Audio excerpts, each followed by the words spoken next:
For 2 years, I lived in my car. On purpose. I showered at a gym I could barely afford. I brushed my teeth in gas station bathrooms. And every single night, I fell asleep to the sound of my own engine ticking as it cooled down. Nobody knew. Not my coworkers. Not most of my friends. And when I finally climbed out of that car for the last time, I had exactly $100,231 sitting in my bank account. This is the real story of how that happened and what it actually cost me to get there. Let's rewind. 3 years before any of this started, I was 24 years old, living in San Diego, working as a marketing coordinator, making $52,000 a year. On paper, that sounds fine. Comfortable, even. It wasn't. Rent on my one-bedroom apartment was $1,750 a month. Add in utilities, car insurance, groceries, the occasional dinner out because I was tired and didn't feel like cooking, and by the time my paycheck hit my account, it was basically gone before the month even started. I wasn't reckless. I wasn't buying designer clothes or leasing a fancy car. I was just living a normal life. And somehow a normal life was eating every dollar I made. I told myself this was just how your 20s worked. Everyone I knew was in the same boat. We'd joke about being broke while ordering $15 cocktails because that's what you did. Then one of my coworkers got laid off. He'd been at the company almost 5 years, made more than me, had a nicer apartment, nicer car. And within 6 weeks of losing that job, he was moving back in with his parents in another state because he had almost nothing saved. Watching that happen to someone who looked, from the outside, like he had it all figured out, that scared me in a way I couldn't shake. So one Sunday night, I sat down with my bank statements from the past year and did something I'd never actually done before. I added everything up. Not estimated it. Actually added it up, line by line. In 12 months, I had saved a grand total of $2,300. That's it. On a $52,000 salary. I sat there staring at that number for a long time, because it wasn't a spending problem in the way I thought it was. It wasn't the coffee or the takeout. It was one line item, bigger than everything else combined. Rent. $21,000 a year, gone, just to have a place to sleep that I was barely even in. And that's when I did the math that changed everything. What would happen if I eliminated that one number completely? Not reduced it. Eliminated it. I already owned my car outright. A 2011 Honda CR-V I'd paid off 2 years earlier. It wasn't glamorous, but the back seats folded flat, and there was just enough room to lie down if I planned it right. I spent about a month researching before I made any decision. I read through forums of people who'd done long-term vehicle living. I looked into gym memberships with 24-hour locations and shower access. I mapped out neighborhoods in San Diego where overnight parking was legal and low traffic. I wasn't romanticizing it. I was building a plan, the same way you'd build a plan for anything else, except this one had a very specific number attached to it. I set a goal. 2 years, $100,000 saved and invested. Not because that number was magic, but because it represented something I didn't have and desperately wanted a real cushion. Real options. The kind of financial position where a layoff wouldn't send me packing back to my parents' house. I moved out of my apartment at the end of the month. I told my parents a version of the truth that left out the part where I'd be sleeping in a Honda. And on a Tuesday night in March, I parked in the far corner of a 24-hour gym parking lot, laid the back seats flat, and spent my first night as someone who technically didn't have an address. I thought the hardest part was going to be telling people. I had no idea the actual hardest part hadn't even started yet. That first night, I barely slept.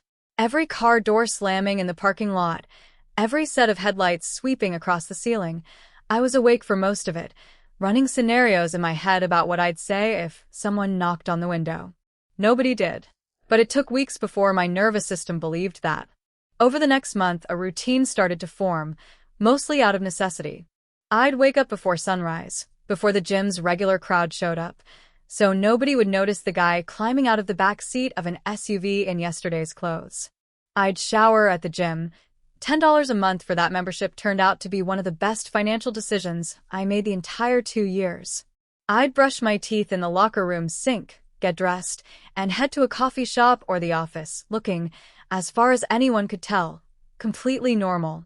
I rotated parking spots to avoid drawing attention, the gym lot most nights, a quiet residential street a few times a week, occasionally a 24-hour retail lot where overnight parking was tolerated. I got window shades that blacked out the glass completely, both for privacy and so streetlights wouldn't keep me up. I kept a small cooler in the back for groceries that didn't need cooking, a lot of sandwiches, a lot of fruit, a lot of protein bars. It wasn't exciting. It wasn't supposed to be.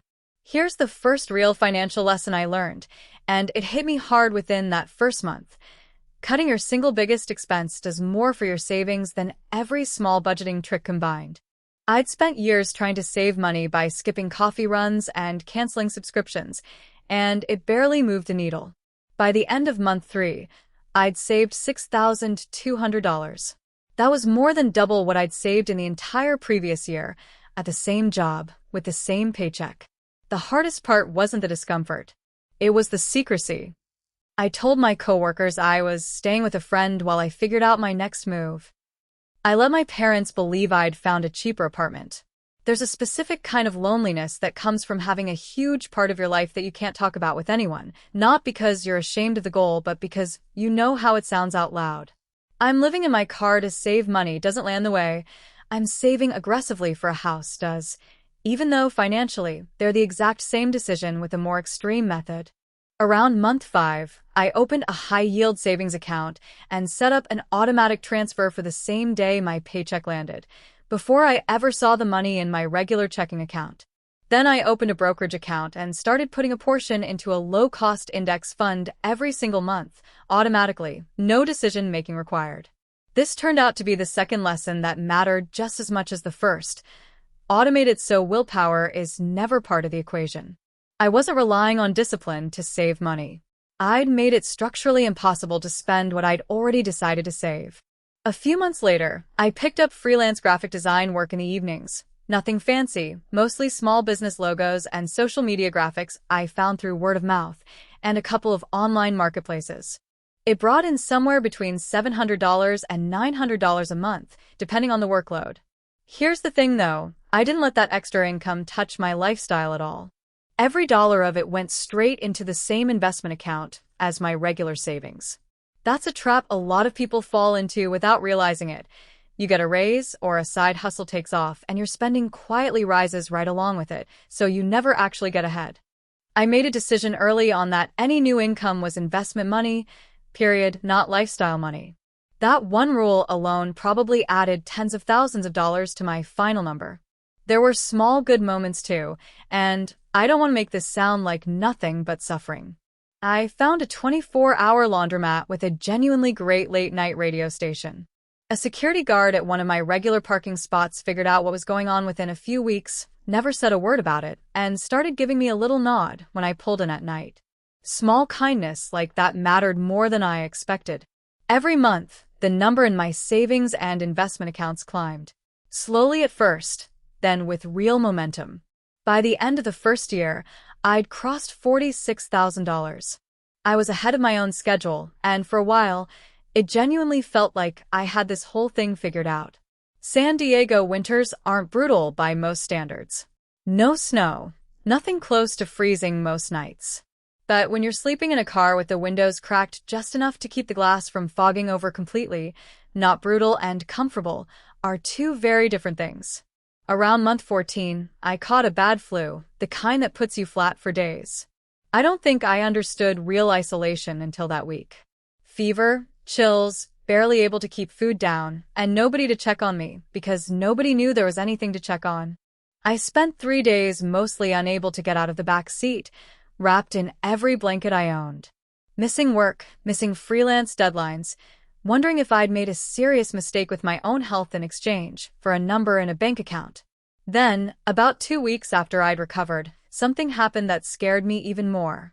I was asleep on a quiet residential street I'd used a handful of times before, and I woke up to a flashlight sweeping across the inside of the car and knuckles rapping on the window. A police officer, doing a welfare check after a neighbor had called in a report of a vehicle parked overnight. I sat up, disoriented, heart pounding, and had one of the more surreal conversations of my life. Explaining at 2 in the morning, half asleep, that yes, I lived in this car, no, I wasn't in any kind of trouble, and no, I didn't need any services. He didn't cite me. He told me to move along by morning, and left. But I sat there afterward, wide awake, hands still shaking a little, and thought seriously for the first time about quitting. I called a friend the next day, one of the very few people who actually knew what I was doing, and I remember saying something like, I don't know if this is worth it anymore.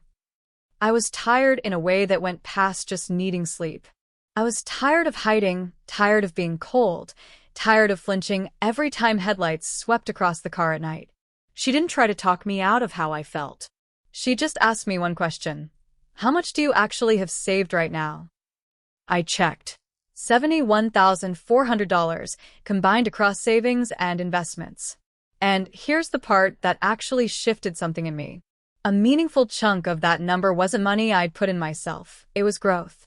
The market had been doing well, and the portion I'd been investing every month had grown on its own, working in the background while I was sleeping, showering at the gym, going to work, completely separate from any effort on my part. Seeing that made compounding stop being an abstract concept from a personal finance article and start being something real, sitting right there in an account with my name on it. Money that made money, without me doing anything extra to earn it. That reframed the whole decision for me. I wasn't just trading discomfort for a number, I was manually building one paycheck at a time. I'd built something that had started generating its own momentum. Walking away now didn't just mean giving up on discomfort. It meant giving up on that momentum, right as it was starting to compound in a real way. So, I made some changes instead of quitting outright. I found a forum of other people living long-term in vehicles and picked up a handful of practical fixes I hadn't thought of. Better window insulation, a small battery-powered heater for the worst nights, a more deliberate rotation of parking spots based on which streets had better lighting and lower police patrol frequency. And after that flu knocked me flat, and cost me a week of freelance income one hadn't planned for, I did something I probably should have done from day one. I built a small separate cash buffer, completely off limits from my $100,000 goal, just for emergencies. I'd been so focused on maximizing the number that I'd left myself with almost no margin for anything going wrong. That gap nearly cost me the whole plan. I made it through that winter. And what happened over the next 10 months is the part of this story I genuinely never expected. The back half of the second year felt completely different from the first. The routine that had once felt exhausting had become almost automatic. I knew exactly which parking spots worked, exactly how to structure my days, exactly how much I needed to bring in each month to stay ahead of pace. My freelance work had grown enough that I got a small rate increase, and true to the rule I'd set for myself, every extra dollar went straight into investments. The number kept climbing. $71,000 became $85,000. $85,000 became $93,000. I remember the exact moment I crossed $100,000, and it wasn't dramatic at all, which honestly surprised me. I was standing in a grocery store parking lot, checking my brokerage app on my phone before heading in to buy dinner, and there it was, $100,231. I stood there for a second, waiting to feel something enormous. Instead, I felt something quieter, a kind of settled relief, like exhaling after holding your breath for 2 years without realizing it. Here's what I actually did with the money, because I think this matters more than the number itself. I didn't rent a luxury apartment and blow off steam. I used $40,000 of it as a down payment on a small duplex, a modest, unglamorous property, but one where I could live in one unit and rent out the other. That meant even after moving out of the car, my actual housing costs stayed close to zero because the rental income from the second unit covered most of the mortgage. The remaining $60,000 stayed invested, untouched, in the same low-cost index fund I'd been building for 2 years. That's when it really clicked for me what the $100,000 had actually bought. It wasn't the number itself. It was options. It was the ability to leave a bad job without panicking about rent. It was the ability to absorb a real emergency without it turning into a crisis. It was walking into every negotiation, every decision, every setback from a position where money wasn't the thing controlling my choices anymore. I won't pretend the adjustment back to normal life was instant or easy.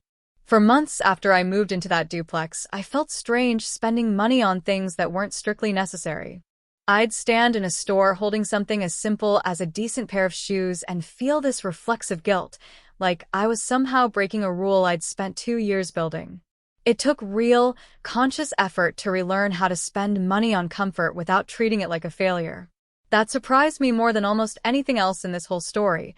That frugality, that intense, doesn't just switch off when the goal is met. You have to unlearn it on purpose. I'm not telling you this story because I think everyone should go live in their car. Most people shouldn't, and honestly, most people don't need to go anywhere near that extreme to see real results. But underneath the extreme version of what I did, there's a very ordinary set of principles that apply no matter how small or large your version of this looks. If I had to boil 2 years of this down to what actually mattered, it wasn't the car. It was the decisions underneath it. It was identifying the single biggest expense in my life and being willing to challenge it instead of nibbling around the edges with small cuts that never added up to much. It was automating my savings so the decision only had to be made once, not every single payday. It was refusing to let extra income quietly turn into extra spending. It was giving money time to compound instead of pulling it back out the moment it started growing. And it was learning the hard way that you need a margin of safety separate from your big goal because life doesn't pause just because you're focused on a number. You don't need to sleep in a parking lot to use any of that. Cutting your biggest fixed cost by even 10 or 20%, automating even a small percentage of your income the day you get paid, and starting to invest now instead of waiting for some more ready version of yourself. That compounds into something real on a much more livable timeline than mine was. I look back on those 2 years now, and I don't regret them. But I also don't romanticize them. It was hard, it was lonely at times, and it genuinely tested me in ways I didn't expect going in. What I walked away with wasn't just $100,000. It was proof that the biggest lever in almost anyone's financial life isn't a stock tip or a side hustle. It's the willingness to question the one expense everyone assumes is fixed. So here's what I actually want to know from you. If you had to identify the single biggest expense in your own life right now, the one thing that's quietly eating your ability to save, what would it be? Drop it in the comments. I read every single one. And if you want more stories like this one, real numbers, real decisions, no fluff, subscribe because there's a lot more where this came from.